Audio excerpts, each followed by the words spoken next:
इस वाले वीडियो में हम लोग कवर करेंगे सॉइल एंड एग्रीकल्चर, मृदा और कृषि। तो जो सॉइल है उसके कुछ बेसिक पॉइंट्स है। जो हमारी सॉइल है ये रिन्यूएबल सोर्स है, नवीकरणीय प्राकृतिक संसाधन है।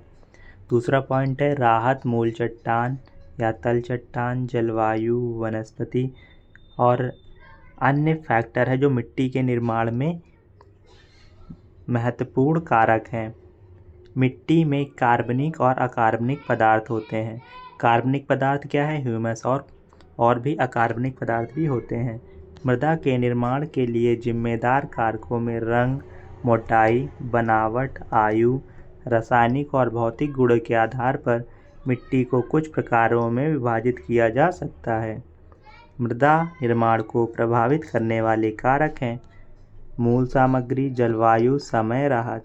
मूल सामग्री में क्या क्या है? मिट्टी का रंग कैसे डिसाइड होगा, बनावट, रासायनिक गुण, खनिज सामग्री और पारगम्यता निर्धारित करती है मृदा की मूल सामग्री की वो किससे बनी हुई है। जलवायु तापमान और वर्षा क्षय और ह्यूमस की दर निर्धारित करती है जलवायु हमारी। समय, मिट्टी कितनी मोटी होगी ये उसको बनने में कितना टाइम लगा है इस पे डिपेंड करता है। राहत, मिट्टी का संचय होता है। मृदा क्षितिज ये क्या है? मृदा की स्टडी के लिए इसको कई लेयरों में डिवाइड किया गया है। ओ, ए, ई, बी, सी, आर। जो ये आर है इसको बेड रॉक बोलते हैं। ये अनवेदर्ड पेरेंट रॉक है, मीन्स बड़े बड़े पत्थर होते हैं ये थोड़े छोटे पत्थर होते हैं। C parent rock, partially weathered. B ये सब सॉइल होता है। Deposit minerals and metal salts, इसमें मिनरल्स पाए जाते हैं और सॉल्ट्स भी। E eluviation layer, least minerals and organic matter होता है, इसमें थोड़ा सा मिनरल्स होता है और कुछ कार्बनिक पदार्थ होता है। ए ये टॉप सॉइल होती है, इसमें मिनरल्स और ह्यूमस होता है। ओ ऑर्गेनिक लेयर होती है जिसमें ह्यूमस पाया जाता है और ये मृदा की उपजाऊ शक्ति डिसाइड करती है। मेनली ये 4 ही होती हैं, ओ, ए, बी, सी। ओ क्या है? कार्बनिक सतह परत जिसमें ह्यूमस पाया जाता है। ए सतही मिट्टी है, इसमें ह्यूमस के साथ खनिज भी होता है। बी सब सॉइल है, इसमें क्या क्या होता है? खनिज एवं धातु लवणों का जमाव होता है। सी मूल चट्टान है, आंशिक रूप से अपक्षित चट्टान होती है। मृदा संस्तर, मृदा क्षितिज। मृदा क्षितिज मिट्टी की सतह के समानांतर एक परत है जिसकी भौतिक, रासायनिक और जैविक विशेषताएं ऊपर और नीचे की परतों से भिन्न होती हैं। मिट्टी के निर्माण के लिए जिम्मेदार मुख्य कारक पेरेंट रॉक, पैतृक सेल, जलवायु, समय, लेकिन मानव का निवास नहीं है। मिट्टी का अध्ययन पेडोलॉजी कहलाता है। ICR Indian agricultural research institute, इसका जो हेडक्वार्टर है वो नई दिल्ली में है। मिट्टी को 8 भागों में विभाजित किया गया है।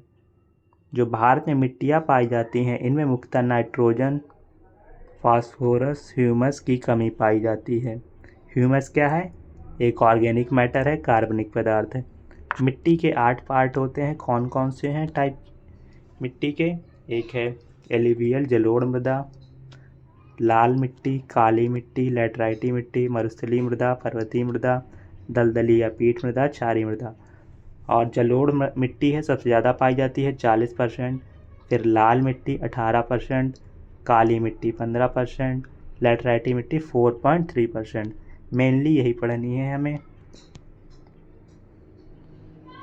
जलोढ़ मिट्टी, एलुवियल सॉइल इंग्लिश में इसको बोलते हैं, सबसे व्यापक रूप से फैली हुई है और ये बहुत ही महत्वपूर्ण मृदा है। ये कुल मिट्टी का 40% भाग कवर करती है। भारत के क्षेत्रफल का 40% भाग में जलोढ़ मृदा ही पाई जाती है। ये अधिक उपजाऊ मृदा है। ये यूपी, बिहार, पश्चिम बंगाल, पंजाब वाले राज्यों में पाई जाती है। उत्तरी मैदान प्लस प्रायद्वीपीय नदियों के डेल्टा से, जहाँ बनता है प्रायद्वीपीय नदियों का डेल्टा वहाँ पाई जाती है और ये उत्तरी मैदानों में पाई जाती है। इसमें अधिकता होती है पोटास की, कमी होती है फास्फोरस की। नदियों द्वारा लाए गए अवशेषों से इसका निर्माण होता है और ये जो जलोढ़ मृदा है ये 2 प्रकार की होती है, एक है खादर, दूसरी है बांगर। खादर नई जलोढ़ और बांगर पुरानी जलोढ़। जो खादर मिट्टी होती है वो हमारी अधिक उपजाऊ होती है और जो पुरानी जलोढ़ बांगर मिट्टी है वो कम उपजाऊ होती है। यह 3 हिमालयी नदियों सिंधु, गंगा और ब्रह्मपुत्र द्वारा जमा की जाती है। पूर्वी तटीय मैदानों में भी यह मिट्टी पाई जाती है। महानदी गोदावरी, कृष्णा, कावेरी नदियों के डेल्टाओं में ये पाई जाती है। अगली मिट्टी है हमारी काली मिट्टी। काली मिट्टी कुल क्षेत्रफल का 18% कवर करती है। सबसे ज़्यादा जलोढ़ मिट्टी 40, फिर काली मिट्टी 18%। लावा के अपक्षय से निर्मित मिट्टी है काली मिट्टी। इसमें अधिकता होती है लाइम, आयरन और एल्यूमिना की। प्रायद्वीपीय पठार के उत्तरी पश्चिमी भाग में पाई जाती है। ये महाराष्ट्र और गुजरात राज्यों में मुख्यतः पाई जाती है। इसे रेगुर मिट्टी के नाम से भी जाना जाता है। इसमें जल धारण करने की सर्वाधिक क्षमता होती है।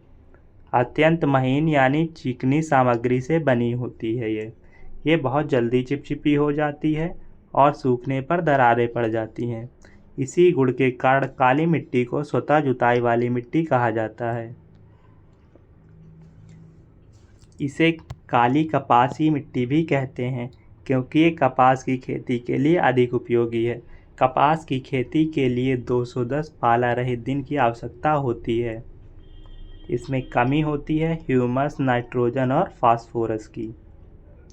अगली मिट्टी है हमारी लाल मिट्टी।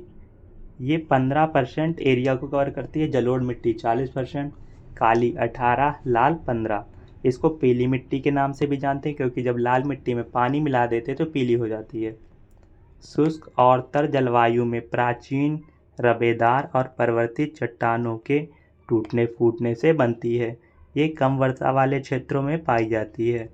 आयरन ऑक्साइड के कारण इसका जो रंग है वो लाल होता है। जल योजित रूप से यह पीली दिखाई पड़ती है। जब जल मिला देंगे तो यह पीली दिखाई पड़ेगी। ओमनिबस समूह की मृदा है। पानी की कमी वाले क्षेत्रों में पाई जाती है। पानी की कमी वाले क्षेत्र कौन कौन से हैं? दक्कन के पठार के पूर्वी और दक्षिणी भाग में, कर्नाटक, तमिलनाडु, महाराष्ट्र क्षेत्रों में, पश्चिमी घाट के पिरामिड क्षेत्रों में, ओडिशा, छत्तीसगढ़ के कुछ हिस्सों में। लैटराइटी मिट्टी कुल एरिया का 4.3% कवर करती है। जलोढ़ 40, काली मिट्टी 18, लाल मिट्टी 15, लैटराइटी 4.3%। लैटराइटी मिट्टी का निर्माण भारी वर्षा के कारण लीचिंग प्रक्रिया के परिणाम स्वरूप होता है। इसके लिए अधिक तापमान और अधिक वर्षा की आवश्यकता होती है। लैटराइटी मिट्टी वहाँ मिलती है जहाँ टेम्परेचर बहुत अधिक और वर्षा भी बहुत अधिक होती है। यह राजस्थान और गुजरात के भागों में पाई जाती है। राजस्थान में टेम्परेचर बहुत अधिक होता है। इसको ब्रिक सॉइल के नाम से भी जाना जाता है। क्यों? क्योंकि ये ईंट बनाने के काम आती है। वाष्पीकरण की दर वर्षा या वर्षा की दर से अधिक होती है। काजू की खेती के लिए अधिक फायदेमंद है लैटराइटी मिट्टी। यह तमिलनाडु, आंध्र प्रदेश, केरल वाले राज्यों में पाई जाती है। ये आमतौर पर बनावट में रेतीले और प्रकृति में खारे होते हैं। इसमें खारापन किस वजह से होता है? क्योंकि इसमें जिप्सम की मात्रा पाई जाती है। जिप्सम का रासायनिक सूत्र है CaSO4.2H2O। इसमें चूना पाया जाता है जो इसको अम्लीयता प्रदान करता है। अगली मिट्टी हमारी दलदली मिट्टी, जिसको इंग्लिश में मार्शी सॉइल या पीटी सॉइल के नाम से भी जाना जाता है। यह तटों पर पाई जाती हैं, कीचड़ वाले स्थान में। इसमें कार्बनिक पदार्थ और ह्यूमस पाया जाता है। ह्यूमस क्या होता है? जो उसकी मिट्टी की उपजाऊ शक्ति डिसाइड करता है। अधिक आर्द्रता, अधिक वर्षा वाले क्षेत्रों में दलदली मिट्टी पाई जाती है। मरुस्थलीय मृदा, यह बहुत कम वर्षा वाले क्षेत्रों में पाई जाती है। जहाँ 50 सेंटीमीटर से कम वर्षा होती है वहाँ पाई जाती है मरुस्थलीय मृदा। यह पश्चिमी राजस्थान, गुजरात और हरियाणा वाले क्षेत्रों में पाई जाती है। वन मृदा, इसमें अधिक ह्यूमस होता है। यूएस वर्गीकरण। यूएस वर्गीकरण में वही सॉइल है जिसमें सोल लगा होगा लास्ट में। ये जलोढ़ मृदा के जैसे इसमें कुछ गुण है। एंटी सॉइल या इंसेप्टी सॉइल के नाम से जानते हैं इसमें। हाल ही में बनी मिट्टी जिसमें अच्छी तरह से विकसित क्षितिज का अभाव है। आमतौर पर यह असंगठित नदी और समुद्र तट की तलछटी की रेत में पाया जाता है। वर्टिसोल क्या होता है? इसमें काली मिट्टी जैसे कुछ गुण होते हैं। इसको इन्वर्टेड सोल या उल्टी मृदा के नाम से जानते हैं। यह मिट्टी क्ले से भरपूर होती है और गीले होने पर फूल जाती है और सूखने पर सिकुड़ जाती है। अल्फी सोल, अल्फी एल्युमिनियम आयरन से भरपूर होती है। एल्युमिनियम और लोहे वाली मिट्टी। ऑक्सी सोल अत्यधिक अपक्षयित होते हैं। इसमें आयरन एल्युमिनियम ऑक्साइड से भरपूर होती है। अगला है गैली सोल। सतह या जैलिक सामग्री के 2 मीटर के भीतर परमाफ्रॉस्ट मृदा, स्थायी रूप से जमे हुए भाग को परमाफ्रॉस्ट बोलते हैं। जो मैक्रो न्यूट्रिएंट्स पाए जाते हैं मिट्टी में, मैक्रो न्यूट्रिशंस, वो हैं nitrogen, phosphorus, potassium, calcium, magnesium, sulphur, NPK, CMG,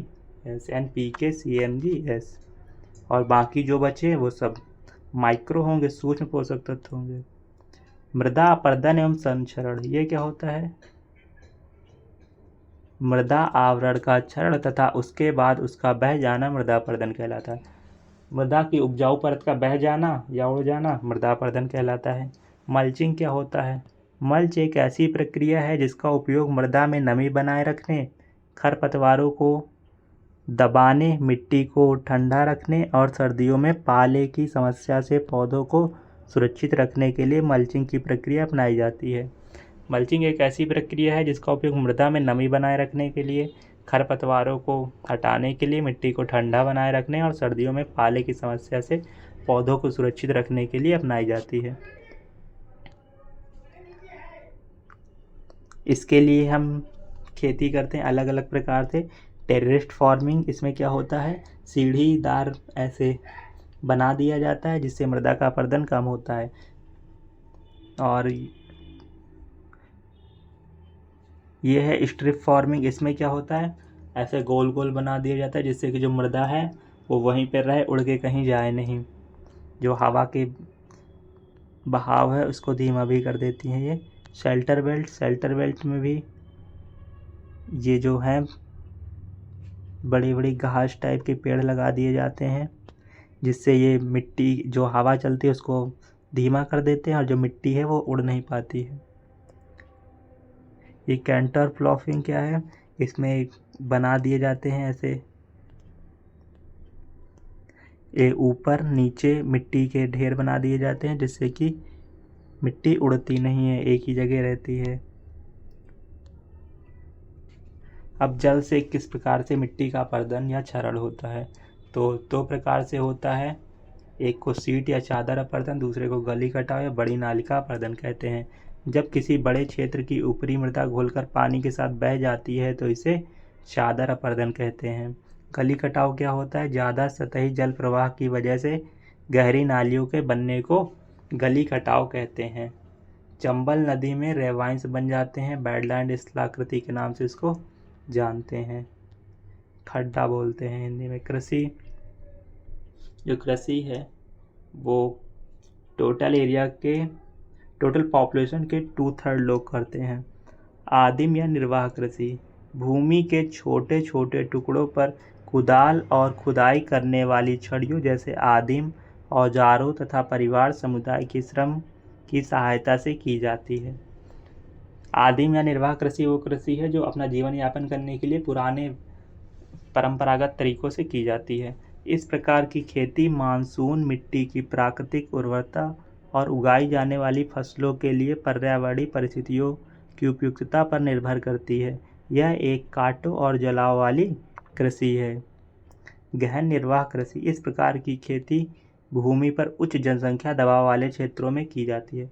यह श्रम गहन खेती है जहां अधिक उत्पादन प्राप्त करने के लिए जैव रासायनिक इनपुट और सिंचाई की उच्च खुराक का उपयोग किया जाता है। गहन निर्वाह कृषि ऐसी जगह की जाती है जहां उच्च जनसंख्या दबाव हो और अधिक उत्पादन हो सके और इसके लिए जैव रासायनिक चीज़ें उपयोग की जाती हैं।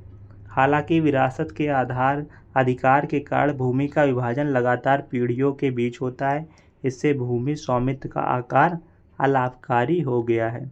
व्यावसायिक खेती क्या होती है? जो व्यवसाय के लिए की जाती है, इसका उद्देश्य अधिक से अधिक धनोपार्जन करना होता है। इस प्रकार की खेती की मुख्य विशेषता उच्च उत्पादकता प्राप्त करने के लिए आधुनिक इनपुट की उच्च खुराक का उपयोग है, जैसे उच्च उपज वाली किस्म, हाई यील्डिंग वैरायटी के बीज, रासायनिक उर्वरक, कीटनाशक। वृक्षारोपण भी एक प्रकार की व्यावसायिक कृषि है। इस प्रकार की खेती में एक ही फसल बड़े क्षेत्र में उगाई जाती है। सभी उपज का उपयोग संबंधित उद्योगों में कच्चे माल के रूप में किया जाता है। भारत में चाय, कॉफ़ी, रबर, गन्ना, केला आदि महत्वपूर्ण बागान फसलें हैं। चाय, कॉफ़ी, रबर, गन्ना, केला ये महत्वपूर्ण बागान फसलें हैं। Difference between mixed cropping and inter cropping. तो मिक्स्ड क्रॉपिंग क्या होता है? जब एक बड़े से क्षेत्र में कैसे भी करके फसलें लगा दी जाती हैं। और इंटर क्रॉपिंग क्या होता है? इसमें जो फसलें हैं एक लाइन पे, जैसे गेहूं लगा, फिर जौ लगा, फिर गेहूं लगा, फिर जौ लगा, इसको इंटर क्रॉपिंग। इसमें सेम फील्ड में एक रो फॉर्मेट होता है, इसमें कोई फॉर्मेट नहीं होता है। मिक्स्ड क्रॉपिंग में नो फॉर्मेट, इंटर क्रॉपिंग में मिक्स्ड एक फिक्स्ड फॉर्मेट होता है। क्रॉप रोटेशन, फसल चक्र। फसलें 3 प्रकार की होती हैं, एक रबी की फसल, दूसरा खरीफ की और तीसरा जायद की फसल। जो रबी की फसल है, इसकी जो बुआई होती है वो अक्टूबर और नवंबर महीने में होती है और इसकी कटाई मार्च और अप्रैल महीने में होती है। तो रबी की फसलें कौन कौन सी है? बहुत ही इम्पोर्टेंट है। गेहूँ, जौ, चना, मटर, सरसों, मसूर, आलू आदि। खरीफ की जो बुआई है वो जब होती है जून जुलाई में और कटाई अक्टूबर नवंबर में होती है। तो खरीफ की फसलें हमारी चावल, ज्वार, बाजरा, मक्का, तिल, मूंगफली आदि। जायद की फसलें की जो बुआई है ये मार्च अप्रैल में होती है, कटाई जून जुलाई में होती है। इसके एग्जाम्पल हैं तरबूज, खरबूज, ककड़ी, खीरा एवं अन्य सब्जियां।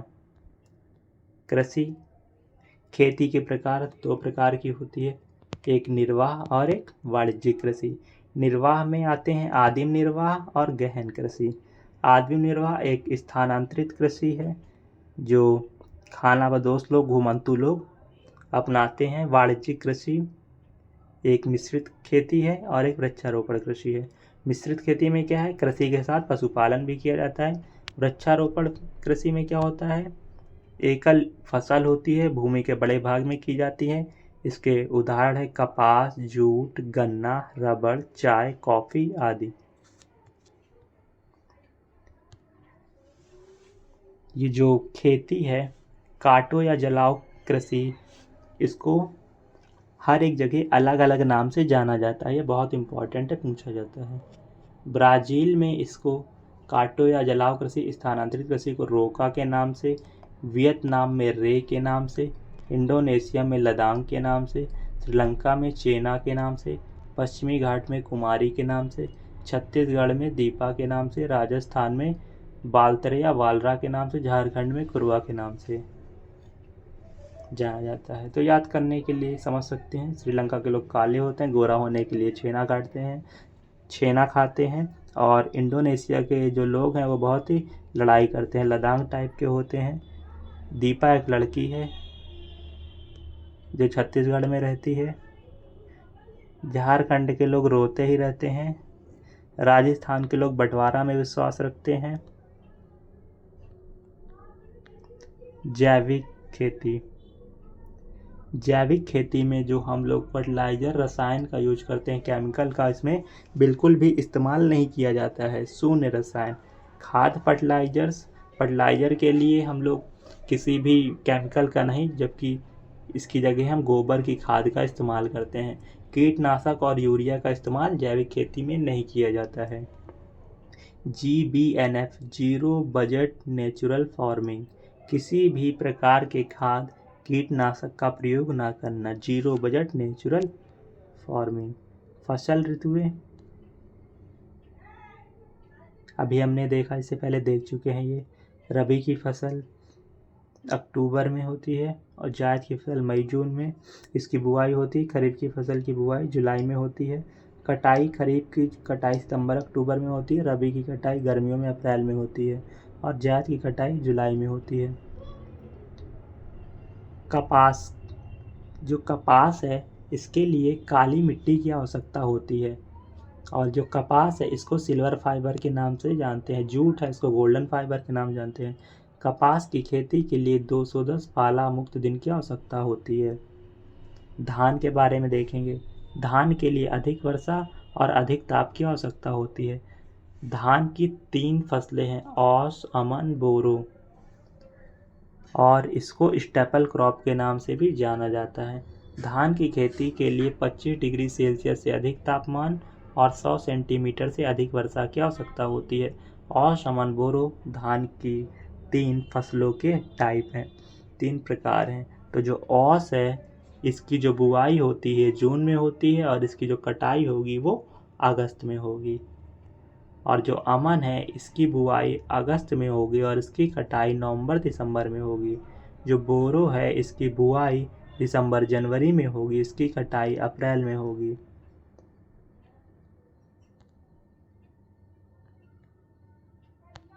जूट, जूट को गोल्डन फाइबर के नाम से जाना जाता है। इसका सर्वाधिक उत्पादन भारत में होता है।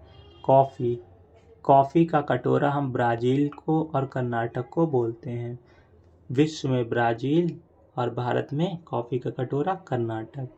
अरेबिका, लिब्रिका, रोबस्टा ये कॉफ़ी के फसल के प्रकार हैं। कॉफ़ी की खेती के लिए लैटराइटी मृदा सबसे उपयुक्त होती है। मोटे अनाज, मोटे अनाज का सर्वाधिक उत्पादन राजस्थान में होता है, रेतीली मिट्टी में। मोटे अनाज में आती हैं फसलें ज्वार, बाजरा, रागी। रागी को फिंगर मिलेट्स के नाम से भी जाना जाता है। Asian India millet summit Indonesia में हुआ। चाय, चाय के लिए अम्लीय मृदा की आवश्यकता होती है, छाया की आवश्यकता होती है। असम भारत में सर्वाधिक उत्पादक चाय का जहाँ होता है वो है हमारा राज्य असम, और विश्व में चाइना में, चीन में होता है। फलीदार फसल लिग्यूमिनस क्रॉप, लिग्यूमिनस क्रॉप के लिए नाइट्रोजन स्थिरीकरणीय जीवाणु होता है जिसका नाम जंडो है, और दाल में एक जीवाणु सहायक होता है खेती के लिए, उसका नाम है राइजोबैक्टर। और फलीदार फसल में मैक्रोन्यूट्रिएंट्स पाए जाते हैं, नाइट्रोजन, फास्फोरस और पोटेशियम, इनकी आवश्यकता होती है। एग्रीकल्चर रिवॉल्यूशन इन इंडिया, जो ब्लैक रिवॉल्यूशन है पेट्रोलियम प्रोडक्शन से संबंधित है। ब्लू रिवॉल्यूशन है ये फिश प्रोडक्शन से संबंधित है। ब्राउन रिवॉल्यूशन है ये लेदर कोका से संबंधित है। जो गोल्डन फाइबर है ये जूट प्रोडक्शन से संबंधित है। सिल्वर फाइबर का रिवॉल्यूशन कॉटन प्रोडक्शन से संबंधित है। जो गोल्डन रिवॉल्यूशन है वो हॉर्टिकल्चर, हनी और फ्रूट प्रोडक्शन से संबंधित है। सिल्वर रिवॉल्यूशन है ये एग प्रोडक्शन से संबंधित है। ग्रीन रिवॉल्यूशन है ये फूड ग्रेन प्रोडक्शन से संबंधित है। ग्रे रिवॉल्यूशन है ये फर्टिलाइजर से संबंधित है। रेड रिवॉल्यूशन है ये मीट एंड टमाटो प्रोडक्शन से संबंधित है। येलो रिवॉल्यूशन है ऑयल सीड प्रोडक्शन से संबंधित है। वाइट रिवॉल्यूशन है डेयरी मिल्क प्रोडक्शन से संबंधित है।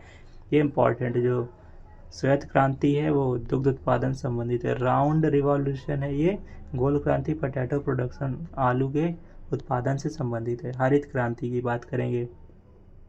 हरित क्रांति जो शब्द है ये विलियम गॉड के द्वारा दिया गया था। जो हरित क्रांति के जनक है विश्व में नॉर्मन बोरलॉग हैं और भारत में एम.एस. स्वामीनाथन है। PL480 हमने, ये एक किस्म है गेहूं की जो यूएस से आयात की जाती थी जब हमारे यहाँ हरित क्रांति नहीं आई थी, और ये जो PL480 है ये यूएस वाले अपने सुअरों को खिलाने के लिए यूज करते थे। सबसे पहले मैक्सिको में आई हरित क्रांति। HYV का मतलब होता है high yielding variety seed. Bharat में 2 फेज में हरित क्रांति आई, 1960 और 1970 में। 1960 में थर्ड 5 ईयर प्लान था। पंजाब आंध्र प्रदेश में सबसे पहले आई 1960 में। FCI की स्थापना 1965 में हुई। CSEP की भी स्थापना हुई। ये मिनिमम सेलिंग प्राइस डिसाइड करता है CSEP। इसके जो हरित क्रांति के दुष्परिणाम हुए, भूजल का स्तर है वो घट गया, मृदा की क्षारीयता बढ़ गई, क्योंकि हमने रसायन उर्वरकों का बहुत ज़्यादा इस्तेमाल किया तो क्षारीयता है वो मृदा की बढ़ गई, जो इसका दुष्परिणाम है।